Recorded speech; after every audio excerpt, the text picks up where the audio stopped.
Hey guys, warm welcome to all of Rasta academy. और आज के इस वीडियो में हम करने वाले हैं क्लास 10 साइंस चैप्टर नंबर 8 जीव जनन कैसे करते हैं उसके मोस्ट इंपोर्टेंट ऑब्जेक्टिव क्वेश्चंस।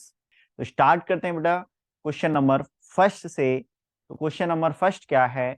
नीचे दी गई जीवों की, ठीक है, सूची में वे कौन से जीव हैं जो अलैंगिक विधि से जनन करते हैं? तो अलैंगिक विधि से जनन करने वाले जीवों के बारे में बताना है। तो केला बिल्कुल सही है, केला भी अलैंगिक विधि से जनन करता है। कुत्ता ये गलत है, लैंगिक विधि से करता है। यहाँ पे अगर बात करें ईस्ट की, तो ईस्ट भी अपना सही है। और अमीबा, तो अमीबा भी सही है, पहला तीसरा और चौथा। तो पहला तीसरा चौथा अपने को दिख रहा है बेटा बी में। तो ऑप्शन नंबर कौन सा सही है आपका? ऑप्शन नंबर सही है बेटा बी। कौन सा? बी सही है। ठीक है, नेक्स्ट क्वेश्चन की तरफ अपन बढ़ेंगे। क्वेश्चंस को ध्यान से पढ़ना है बेटा, ठीक है। तो next question, question number second. तो क्वेश्चन नंबर अगर सेकंड की बात करें हम, तो पुष्प में नर और मादा युग्मकों यानी जनन कोशिकाओं को उत्पन्न करने वाले भाग कौन से हैं? वैसे तो पुंकेसर और स्त्री केसर होते हैं, ठीक है। अब पहले देखते हैं यहाँ पे किसकी बात कर रहा है। पुष्प में नर और मादा युग्मकों को उत्पन्न करने वाले भाग की बात यहाँ पे कर रहा है। तो कौन कौन से? क्या पुंकेसर और परागकोश है? नहीं, दोनों नहीं हो सकते। तंतु वर्तिकाग्र ये भी नहीं हो सकता, ठीक है। परागकोश और अंडाशय, ठीक है। क्या परागकोश और अंडाशय हो सकता है? अ, पुष्प में नर और मादा युग्मकों को उत्पन्न करने वाले भाग कौन से हैं? तो हाँ, देखो इसमें परागकोश हो जाएगा और आपका अंडाशय, यही ऑप्शन सही होगा, क्योंकि बाकी और कुछ यहाँ पे है ही नहीं, ठीक है। पुंकेसर तो पूरा भाग होता है एक, तो आपका एक तो आप लगाओगे पराग, मतलब इसी में आ जाएगा। ये तो नर को करता है, ठीक है ना। पुष्प में जो नर भाग, और मादा युग्मकों में, मादा युग्मक की अगर बात करें तो वो अंडाशय है, ठीक है। तो ऑप्शन नंबर आपका बेटा कौन सा सही होगा? सी सही होगा। क्वेश्चन नंबर आप 3 देखिए। एक पुष्प में लैंगिक जनन की परिघटनाओं का सही क्रम निम्नलिखित है, मतलब मैं कौन सा है ये अपने को बताना है। क्या पहला सही है परागण के बाद निषेचन, निषेचन के बाद नवोद्भिद फिर भ्रूण बनता है? क्या ये सही है? नहीं, ये गलत है। नवोद्भिद फिर भ्रूण निषेचन परागण ये भी गलत है। पहले परागण होता है, फिर निषेचन होता है, फिर भ्रूण बनता है और फिर नवोद्भिद या नया पौधा। तो आपका ऑप्शन नंबर बेटा सी सही है इसमें, ठीक है। कौन सा सही है? सी। अब बात करते हैं क्वेश्चन नंबर 4 की, ठीक है। देखो सबसे पहले पौधे में परागण होता है, परागण के बाद फिर आपस में नर युग्मक और मादा युग्मक मिलते हैं, तो वहां पे वो क्रिया निषेचन कहलाती है। फिर भ्रूण का निर्माण होता है और भ्रूण से फिर बीज बनता है और बीज फिर किसमें? नवोद्भिद एक नए पौधे में बदलता है, ठीक है। तो ऑप्शन नंबर आपका सी। क्वेश्चन नंबर 4 देख लेते हैं बेटा। जनन की लैंगिक विधि से उत्पन्न संतति में परस्पर अधिक समानता होती है, क्योंकि अलैंगिक जनन में केवल अलैंगिक जनन में ही केवल एक जनक भाग लेता है। जनन की अलैंगिक विधि से उत्पन्न संतति में परस्पर अधिक समानता होती है, क्योंकि अलैंगिक जनन में ही केवल एक जनक भाग लेता है। ठीक है भाई, ये तो सही है, एक ही जनक भाग लेता है। अलैंगिक जनन में युग्मक शामिल नहीं होते, ये भी सही बात है, ठीक है। अलैंगिक जनन लैंगिक जनन से पहले होता है, तो इसका कोई लेना देना नहीं है। अलैंगिक जनन लैंगिक जनन के बाद, तो ये भी नहीं। तो पहला और दूसरा, तो ये ऑप्शन नंबर बेटा आपका सही हो जाएगा ए। कौन सा? ए, ठीक है। अब बढ़ते हैं आगे, ठीक।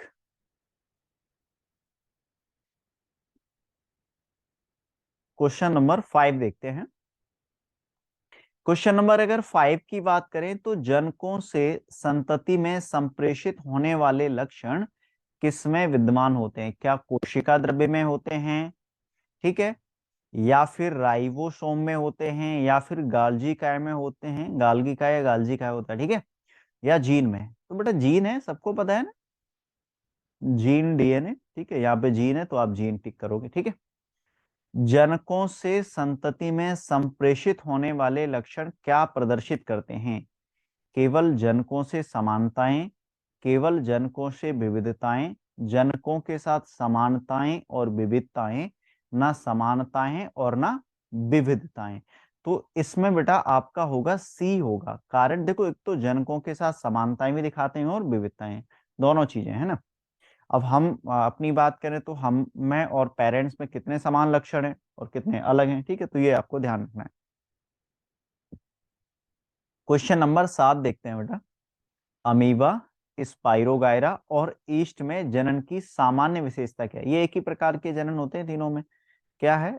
ये अलैंगिक जन रूप से जनन करते हैं, पहला ही सही है, ठीक है। तो 7वें का कौन सा सही है बेटा? पहला ही सही है। ओके, अब बढ़ते हैं क्वेश्चंस, नेक्स्ट क्वेश्चन पे। क्वेश्चन नंबर हमारा है 8। क्वेश्चन नंबर 8 की अगर बात करें तो स्पाइरोगाइरा में अलैंगिक जनन किसके द्वारा होता है?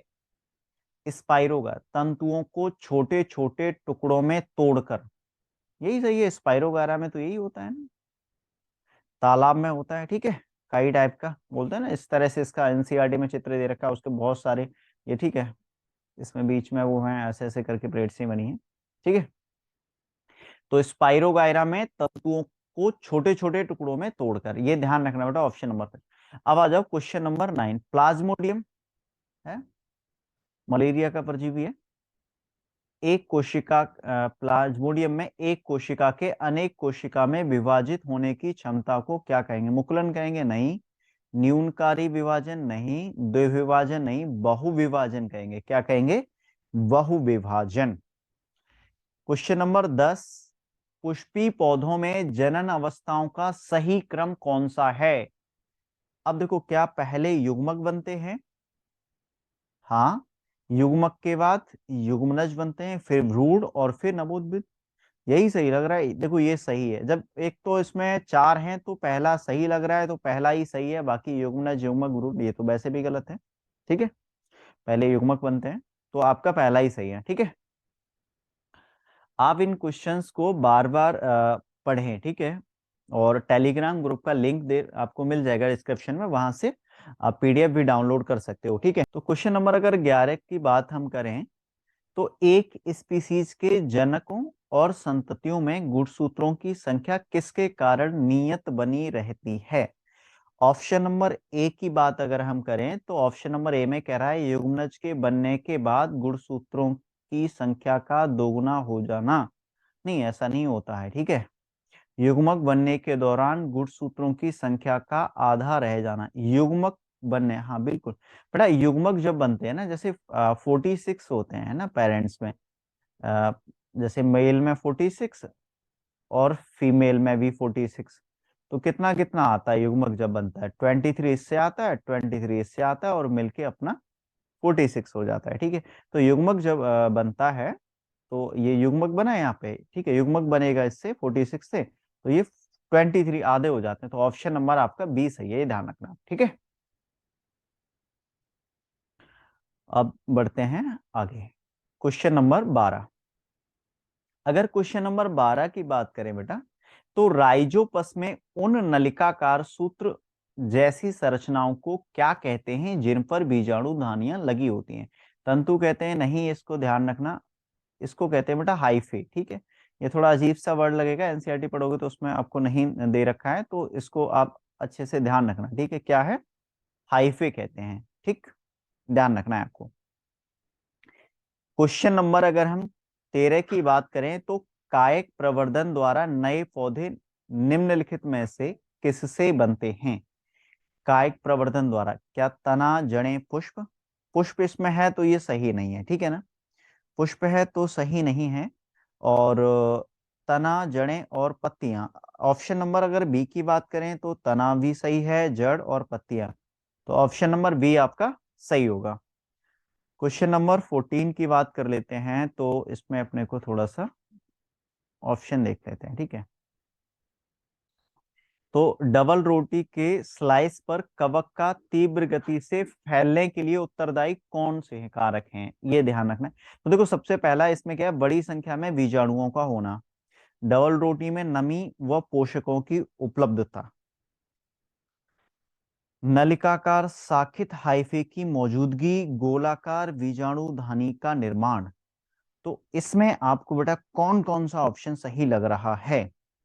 देखो, एक तो पहला है बड़ी संख्या में बीजाणु होते हैं। दूसरा आपका ये भी सही लग रहा है, डबल रोटी में नमी व पोषकों की उपलब्धता, इसीलिए तो ये बढ़ेगा डबल रोटी पे। तो आपके पहले और दूसरे सही हैं, और इसका अगर पहले दूसरे की बात की जाए तो ऑप्शन नंबर बेटा हो जाएगा सी। कौन सा? सी। ओके, बढ़ते हैं आगे। ऑप्शन नंबर सी 14 हो गया ना, यहां से देखते हैं। अब है क्वेश्चन नंबर 15 है 15। पराग नली की लंबाई निम्नलिखित में से किन किन किन किन के बीच की दूरी पर निर्भर करती है, मतलब किस किस चीज के बीच की दूरी पर निर्भर करती है। ठीक है, तो क्वेश्चन नंबर अगर 15 की बात करें तो परागकण वर्तिकाग्र का ऊपरी सतह नहीं है, वर्तिकाग्र की ऊपरी सतह पर परागकण और बीजांड, बिल्कुल सही बात है। इन दोनों के बीच, क्योंकि बनती तो वही है ना, परागकण से कहाँ तक, बीजांड तक आता है ना पराग नली। ये जो पराग नली है वो कहाँ तक आती है, पराग जो आपका वर्तिकाग्र होता है उसमें क्या होते हैं, परागकण होते हैं वर्तिकाग्र में। ठीक है, और वहां से कहाँ लास्ट में जो बीजांड वाला भाग होता है वहां तक आती है। ठीक है, तो उसी पर निर्भर करेगी, तो ऑप्शन नंबर आपका सही हो जाएगा वी। पुष्पों के संदर्भ में निम्नलिखित में से कौन से कथन सही हैं? पुष्पों के संदर्भ में निम्नलिखित में से कौन से कथन सही हैं? तो ऑप्शन पढ़ते हैं बेटा। पहला ऑप्शन है पुष्प हमेशा उभयलिंगी होते हैं, बिल्कुल गलत है। ये लैंगिक जनन के अंग हैं, हाँ ये बात सही है। ठीक है, लैंगिक जनन के अंग होते हैं पुष्प। अब अगर आगे की बात अगला देखें, आगे की बात क्या करना, अभी तो इसी पे है। ये पौधों के सभी वर्गों में पाए जाते हैं क्या? पुष्प पौधों के सभी वर्गों में पाए जाते हैं, ऐसा पॉसिबल है क्या? नहीं। निषेचन के बाद इनसे फल बनते हैं, हाँ ये चीज ठीक है। तो दूसरा और चौथा, तो दूसरा और चौथा है बेटा ऑप्शन नंबर डी। ओके, तो एक लिंगी पुष्पों के संदर्भ में निम्नलिखित कथनों में से कौन से कथन सही हैं? नंबर एक, इनमें पुंकेसर और स्त्रीकेसर दोनों होते हैं, गलत। भाई एक लिंगी है तो एक ही होगा ना। इनमें या तो पुंकेसर होते हैं अथवा स्त्रीकेसर। तो ये ऑप्शन आपको कैसा लग रहा है? सही। तो जब सही लग रहा है तो सही ही होगा। ठीक है, अब आ जाओ, इनमें परागकण होते हैं, हाँ बिल्कुल होंगे, परागकण तो होंगे ही। इनमें परागकण वे एक लिंगी पुष्प जिनमें केवल पुंकेसर होते हैं फल उत्पन्न नहीं कर पाते हैं, ये भी सही है। तो ऑप्शन नंबर कौन सा सही लग रहा है अपने को? ये भी सही है, दूसरा तीसरा चौथा, तो ये बातें सही है, मतलब बी। ठीक है, अब देखते हैं next question, question number 18। Question number 18 की बात करें तो क्या है? पुष्पी पौधों के संदर्भ में लैंगिक जनन के बारे में निम्नलिखित कथनों में से कौन सा कथन सही है? तो इसमें ध्यान से समझना है बेटा। पहला है, इसे दो प्रकार के युग्मकों की आवश्यकता होती है पुष्पी पौधों के संदर्भ में लैंगिक जनन में। क्या लैंगिक जनन में दो प्रकार के युग्मकों की आवश्यकता होती है? ठीक है, तो होती है, ये तो सही बात है। निषेचन एक अनिवार्य घटना है, हाँ निषेचन तो होना कंपलसरी है इसमें। इन इसके फलस्वरूप हमेशा ही युग्मन निषेचन तो युग्मनज होता है। ठीक है, इससे बनने वाली संतति क्लोन होती है, गलत। क्लोन मतलब एक जैसी होती है, ये कहना चाहता है, ये तो गलत है। तो पहला दूसरा तीसरा, तो पहला दूसरा यही है। ऑप्शन नंबर आपका कौन सा सही है बेटा? 18 का सी सही है। कौन सा सही है? 18 का सी। क्वेश्चन नंबर है 19। इसका डायग्राम दे रखा है, और ये डायग्राम आपको एनसीईआरटी बुक में मिल जाएगा जेड। ठीक है, डायग्राम से प्रश्न है, और ये भी आपके एनसीईआरटी एग्जाम्पलर प्रॉब्लम के क्वेश्चन है बेटा। ठीक है, भाग ए, बी और सी किस क्रम में होते हैं? यानी ए बताना है, बी और सी। क्या ए बीज पत्र है, या प्रांकुर है, और या मूलांकुर? ठीक, इस तरीके से अपने को बताना है। प्रांकुर है ए, नहीं नहीं नहीं नहीं, अच्छा एक मिनट, ए ऊपर है ना, तो इसको तो अपन प्रांकुर ही कहेंगे। ठीक है, ए तो अपना प्रांकुर है ना। ठीक है, और बी की अगर बात करें तो बी क्या है? बीज पत्र है। ठीक है, बी बीज पत्र हो गया अपना। ठीक है, बी क्या है? बीज पत्र। और सी क्या है, मूल अंकुर। तो यही ऑप्शन कौन से मिल रहे हैं, सी में मिल रहे हैं। देखो प्रांकुर पहले हो गया ए, बी अपना बीज पत्र, सी मूलांकुर। तो ऑप्शन नंबर आपका सही है 19 का सी। कौन सा सही है बेटा, सी। आगे बढ़ते हैं। ऑप्शन नंबर हो गया आपका ये सी। ठीक है, क्वेश्चन नंबर 20 देखिए बेटा। लैंगिक जनन के फलस्वरूप उत्पन्न संतति में अधिक विविधता पाई जाती है, क्योंकि लैंगिक जनन एक अधिक अधिक समय तक चलने वाली प्रक्रिया, इससे कोई लेने देने नहीं है। अनुवांशिक पदार्थ एक ही स्पीसीज के दो जनकों से आते हैं, हाँ ये सही है, यही सही होगा, चार में से एक ही सही होना है यहाँ पे। तो जीवधारियों के लिए जनन करना अनिवार्य है ताकि व्यष्टि जीवित बना रहे, वे अपनी ऊर्जा आवश्यकता की पूर्ति कर सकें, इसका कोई मतलब नहीं है, वृद्धि को बनाए रखें, पीढ़ी दर पीढ़ी स्पीसीज की निरंतरता को बनाए रखें। ऑप्शन नंबर होगा 21 का डी। कौन सा होगा, डी। ठीक है, अब देखते हैं। 21 हो गया और अपने को देखना है बेटा 22। तो क्वेश्चन नंबर 22 की बात करें तो किशोरावस्था के दौरान मानव शरीर में अनेक परिवर्तन होते हैं, उस परिवर्तन पर चिन्ह लगाएं जिसका संबंध लड़कों में लैंगिक परिपक्वता से है। दूध के दांतों का टूटना कोई लेना देना नहीं है, कद का बढ़ना कोई लेना देना नहीं है, आवाज का भारी होना बिल्कुल सही बात है, वजन का बढ़ना कोई लेना देना नहीं। तो ऑप्शन नंबर सी सही है। ठीक है, स्त्रियों में वह घटना कौन सी है जो जनन प्रावस्था के प्रारंभ को परिलक्षित करती है। ठीक, तो इसमें है शरीर की वृद्धि, कोई लेना, केसों के पैटर्न में कोई फर्क नहीं पड़ता, आवाज में लड़कियों का तो ज्यादातर वो नहीं, इसमें है रजोधर्म अगर जनन की बात की जाए तो। ठीक है, जब तक जनन प्रावस्था नहीं आती, जब तक रजोधर्म की प्रक्रिया स्टार्ट नहीं होती है। क्लियर।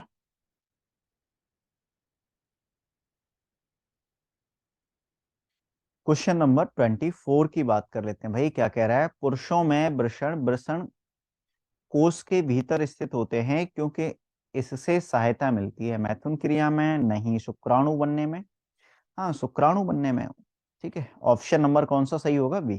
ठीक है, युग्मक का आसानी से इसका कोई लेना नहीं, उपरोक्त सभी नहीं होगा, केवल आपका ऑप्शन इसमें सही होगा 24 का बी। क्वेश्चन नंबर 25 देखिए। यौवना आरंभ पर वृषणों का निम्नलिखित में से कौन सा कार्य नहीं होता, नहीं पूछा, ये ध्यान रखना। ठीक है, क्या पूछा है हमसे, नहीं पूछा है। अगर नहीं पूछा है तो देखो एक चीज आप हमेशा ध्यान रखना, क्वेश्चन को आपको बहुत अच्छे से पढ़ना है एग्जाम में, क्योंकि हम क्या करते हैं नहीं पे ध्यान ही नहीं देते हैं, या कभी कभी हम दिमाग में जो चल रहा होता है अगर पहले वाला क्वेश्चन नहीं है तो दूसरा वाला भी नहीं के हिसाब से लगा देते हैं। तो इन क्वेश्चंस को आपको बहुत ही ध्यान से पढ़ना है। ठीक है, तो पहला क्वेश्चन देखते हैं। जनन कोशिकाओं का निर्माण होता है, देखो वृषण में ये तो होता है, ये सही है, लेकिन हमसे पूछा गलत है, तो मैं सही वालों को इधर लगाते रहूं। टेस्टोस्टेरोन का स्राव होता है, ये भी सही है।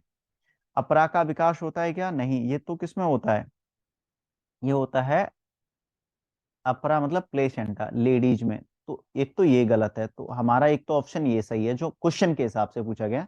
एस्ट्रोजन का भी नहीं है, तो ये तो तीसरा और चौथा सही है, तीसरा और चौथा ऑप्शन हो जाएगा बेटा अपना सी हो जाएगा। क्या ऑप्शन हो जाएगा, सी। ठीक है, आगे बढ़ते हैं। तो क्वेश्चन नंबर अपना देखते हैं 26। क्वेश्चन नंबर अगर 26 की बात करें, नर जननांगों के विभिन्न भागों में शुक्राणुओं के परिवहन के लिए सही क्रम कौन सा है। शुक्राणु मतलब किस तरीके से आगे बढ़ते हैं, वृषण से निकलते हैं, शुक्रवाहिक, ठीक है, और मूत्र मार्ग में जाते हैं। तो पहला ही ऑप्शन बेटा इसमें सही है। ठीक है, निम्नलिखित में से कौन सा रोग यौन संचरित नहीं है, नहीं पूछा, ये ध्यान रखना। सिफिलिस यौन संचरित रोग है, हेपेटाइटिस हाँ ये नहीं है, बाकी सारे यौन संचरित हैं। जो ऑप्शन है वो होगा हमारा बी। ठीक, क्योंकि इसमें पूछा है हमसे नहीं। तो बेटा इस प्रकार अपने जो एनसीईआरटी एग्जाम्पलर प्रॉब्लम के टोटल क्वेश्चंस आपके हो चुके हैं, और एनसीईआरटी बुक आपके पास है, तो एनसीईआरटी के 2-3 क्वेश्चन होंगे, उन ऑप्शंस को भी आप अच्छे से कर लेना। ठीक है, बाकी मिलते हैं अपन नेक्स्ट चैप्टर में, तब तक के लिए बाय बाय।